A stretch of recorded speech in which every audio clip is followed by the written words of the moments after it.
Hello, ഞാൻ Julie Rakesh. അപ്പോൾ ഞങ്ങൾ പെട്ടെന്നൊരു യാത്ര പ്ലാൻ ചെയ്തതായിരുന്നു മൂന്നാറിലേക്ക്. റൂമൊക്കെ തലേദിവസം ഒന്ന് നോക്കി രാത്രി 10:30-11 മണിക്ക് ഭാഗ്യത്തിന് റൂം കിട്ടി. ഇനോഗ്രേഷൻ ചെയ്തതിൻ്റെ ഞങ്ങൾ പോകുന്നതിൻ്റെ തൊട്ട് തലേദിവസമാണ് ഇനോഗ്രേഷൻ ചെയ്തത്. അതുകൊണ്ട് റൂം കിട്ടി. അല്ലെങ്കിൽ എവിടേക്കെങ്കിലും ഒന്ന് പോകാൻ മാത്രമായിരുന്നു. മെയിനായിട്ട് കുട്ടിനും കൂടി വേണ്ടിയിട്ടായിരുന്നു. എൻ്റെ ജേർണലിങ്ങിൽ ലാസ്റ്റിലത്തെ ഒരു 2 30-ാം തീയതി ഒരു ടൂറ്, അതേപോലെ തന്നെ ഒരു കോസ്റ്റ്ലി ഷോ എന്നുള്ളതായിരുന്നു. അത് രണ്ടും അത് മാത്രം ഒരു പെൻഡിങ്ങിൽ കിടക്കുകയായിരുന്നു. അതങ്ങനെ 29-ാം തീയതി അത് രണ്ടും സാധിച്ചു. അങ്ങനെ നമ്മൾ പെരുമ്പാവൂരെത്തി. പെരുമ്പാവൂർ നോക്കുമ്പോൾ 2 സൈഡും നമ്മൾ വഴിയിൽ കണ്ട കാഴ്ചയാണ്. എല്ലാവരും പറയുന്ന പോലെ ഫുള്ള് ഫർണിച്ചറായിരുന്നു. അങ്ങനെ പെരുമ്പാവൂരൊക്കെ കഴിഞ്ഞ് നമ്മൾ മൂന്നാർ ചുരം കയറാൻ പോവാണ്. പാലൊക്കെ കഴിഞ്ഞ് മൂന്നാർ ചുരം കയറാൻ പോവാണ്. നല്ല കാലാവസ്ഥ, മഴ രസിക്കുക, മഴ കാണുമെന്ന് മാത്രമായിരുന്നു പ്ലാൻ. അങ്ങനെ എവിടേക്കും പോവാമെന്നോ സൈറ്റുകൾ എന്തൊക്കെയാണെന്നൊന്നും പ്ലാൻ ചെയ്തില്ല. ഫുഡ് നമ്മൾ ഉണ്ടാക്കി കൊണ്ടുപോകും. നമ്മുടെ കുട്ടുവിന് ഫുഡ് വേണം. അവന് ഇഷ്ടമുള്ള ഫുഡ് ഹോട്ടല് ചിക്കൻ അവൻ അതൊന്നും അങ്ങനത്തെ കഴിക്കില്ല. അവന് പ്രത്യേകം ചിക്കൻ ഉണ്ട്, നമ്മൾ തന്നെ കുക്ക് ചെയ്യണം. അപ്പം അങ്ങനെ ഞങ്ങൾ വഴി ഫുഡൊക്കെ കഴിച്ച് നല്ല കാലാവസ്ഥയായിരുന്നു. അങ്ങനെ ഈ മൂന്നാർ കയറാൻ തുടങ്ങി. നല്ല കാലാവസ്ഥ എന്ന് വെച്ചാൽ മഴ ഞങ്ങൾക്ക് കിട്ടിയില്ല. മഴ രസിക്കാൻ പോയിട്ട് മഴയൊന്നും ഞങ്ങൾക്ക് കിട്ടിയില്ല. ഞങ്ങൾ വെറുതെ ചുമ്മാ റൂമിൽ പോയി. അത് കഴിഞ്ഞ് ഒന്ന് വന്ന് സൈറ്റ് സീൻ വെച്ച് തൊട്ടടുത്ത അവിടെ പോയി. അങ്ങനെ ഈ പറഞ്ഞ പോലെ പ്ലാനുകളൊന്നും ഉണ്ടായിരുന്നില്ല. എവിടേക്കെങ്കിലും ഒന്ന് പോവാ എന്നായിരുന്നു. 4 കൂടെ 5 കൂടെ ഒന്ന് റിലാക്സ് ആവുക, ചില്ലാവുക എന്നുള്ളതായിരുന്നു. സ്കൂൾ തുറക്കാറായി. ഇനിയിപ്പോൾ +2 ഒക്കെ ആയിക്കഴിഞ്ഞാൽ അവർക്ക് ഒട്ടും ടൈം ഉണ്ടാവില്ല. അങ്ങനെ അത് സാധിച്ചു. പിന്നെ അങ്ങനെ ഇരുന്ന് ജസ്റ്റ് ഒരു ചെറിയൊരു എൻ്റർടൈൻമെൻറ്റിന് ശേഷം, ഇത് രാവിലത്തെയാണ്, 4 മണിക്ക് തുടങ്ങിയിട്ട് 3:30 എണീറ്റ് ശീലമുള്ളതുകൊണ്ട് അതങ്ങനെ അവിടെ പോയപ്പോഴും അതാണ് അത് തന്നെ സംഭവിച്ചു. 4 മണിക്ക് അലാറം വെക്കാണ്ട് തന്നെ എണീറ്റ് രാവിലെ എണീറ്റ് നോക്കിയപ്പോൾ പുറത്ത് നോക്കിയപ്പോൾ വെള്ളം നിറഞ്ഞ പോലെ. മൂന്നാറാണെന്നുള്ളത് പെട്ടെന്ന് മറന്നുപോയി. നോക്കിയപ്പോൾ വെള്ളം നിറഞ്ഞ പോലെ. അതങ്ങനെ ഫുൾ ഷൂട്ട് ചെയ്ത് നോക്കിയപ്പോൾ കോടയായിരുന്നു. ആ ഇരുട്ടത്ത് കാണുന്നതാണ് ഞാൻ. ആരും കണ്ട് പേടിച്ചില്ല. തൊട്ടപ്പുറത്തുള്ളവരോ അതെനിക്കൊരു ഇതുണ്ടായിരുന്നു, ഇവരെ കാര്യങ്ങൾ കണ്ട് പേടിക്കും, എനിക്ക് റൂമിൽ തന്നെ മക്കളോ ചേട്ടനോ എണീറ്റ് നോക്കുമോ എന്നുള്ളത്. അങ്ങനെയായിരുന്നു ഷൂട്ട് ചെയ്ത് ഫുള്ള് ഷൂട്ട് ചെയ്തു. ആരോ പറയുന്നത് കേട്ടിട്ടുണ്ടായിരുന്നു റീലിൽ, ഈ കോടയൊക്കെ കാണുന്നത് കണ്ടിട്ട് അങ്ങോട്ട് വന്നിട്ട് ഇവിടെ ഒരു തേങ്ങയില്ല എന്നുള്ളത്.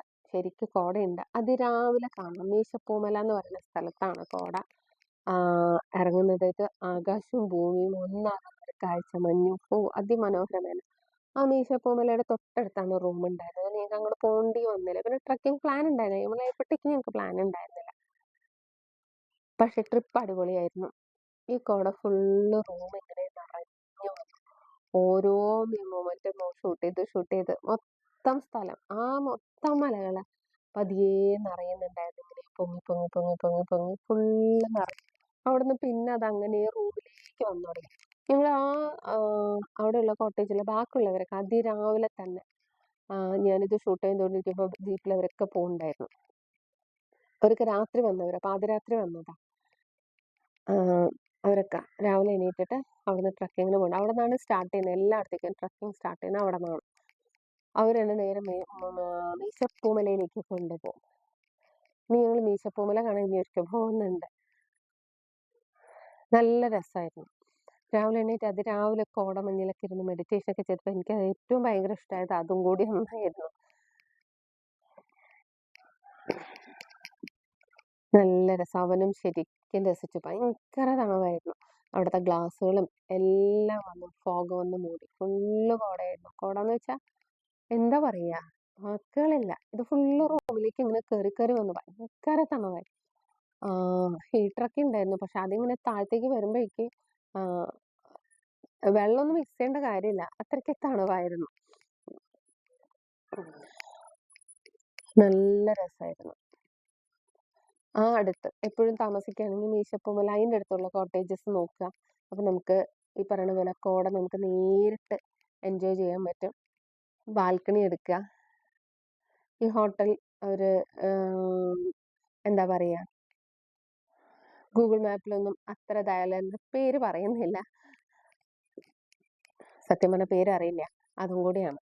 അങ്ങനെ ഞങ്ങൾ രാവിലത്തെ ഷൂട്ടിംഗ് ഒക്കെ കഴിഞ്ഞ് രാവിലെ തന്നെ വെക്കറ്റ് ചെയ്തു. എന്നിട്ട് ഞങ്ങൾ നേരെ അപ്പോൾ ഓണർ പറഞ്ഞിരുന്നു ലക്ഷ്മി എസ്റ്റേറ്റ് ഉണ്ട്, നല്ല സ്ഥലമാണ്, അത് പോയി കാണാൻ പറഞ്ഞു. അങ്ങനെ ഞങ്ങൾ അവിടെ പോയി. ലക്ഷ്മി അല്ല, ശരിക്കും അതൊരു തമിഴ് ആൾക്കാരെയാണ് തോന്നുന്നത്, ലച്ചമി എന്നായിരുന്നു. നല്ലൊരു എസ്റ്റേറ്റ് ആയിരുന്നു ശരിക്ക്. നല്ല പുൽമേടുകളൊക്കെ വെട്ടി നല്ല ഭംഗിയാക്കി വെച്ചിട്ടുണ്ടായിരുന്നു. അത്രയും മൊത്തം ഇത് ശരിക്ക് വേറൊരു സ്ഥലത്ത് പോയ പോലെയായിരുന്നു. മൂന്നാറിൽ ടൗണിൽ നല്ല ചൂടും ഇതൊക്കെ ആയിരുന്നു. നല്ല ചൂടല്ല, എന്നാലും ചൂടുണ്ടായിരുന്നു. ഇവിടെ അങ്ങനെയല്ല, ആ പുൽമേടുകളൊക്കെ വെട്ടി നിർത്തി സ്വിറ്റ്സർലാൻഡിൽ ആ ഒരു ഇതായിരുന്നു ഫുള്ള്. ആ കാണുന്നതൊക്കെ പുൽമേടുകളാണ്, അതൊക്കെ വെട്ടി നിർത്താക്കി നല്ല ഭംഗിക്ക് വെച്ചിട്ടുണ്ട്. സ്കൂളും ഒക്കെ ഉണ്ട് അവിടെ. ഇതൊരു ചെറിയൊരു വെള്ളച്ചാട്ടമാണ്. അവിടെ മൊത്തം അറിഞ്ഞു വരുന്ന തമിഴിയൻസ് മാത്രമായിരുന്നു. അവർ ഫുൾ ഡ്രസ് ചേഞ്ച് ചെയ്യാനുള്ളതൊക്കെ ഉണ്ട്. മലയാളീസിനെ അങ്ങനെ കണ്ടില്ല, ഞങ്ങൾ മാത്രമായിരുന്നു ഉണ്ടായിരുന്നത്. അവിടുത്തെ കുളിക്കാൻ പറ്റാത്ത ലേഡീസ് വെള്ളം എടുത്ത് തലയിൽ തെളിക്കുന്നതാണ്. വളരെ ചെറിയൊരു വാട്ടർഫോൾസ് ആണ്. അങ്ങനെ ഞങ്ങൾ ബ്രേക്ക്ഫാസ്റ്റ് ആയിട്ട് ഹോട്ട് ചോക്ലേറ്റ് കഴിച്ചു. നല്ല രസമായിരുന്നു.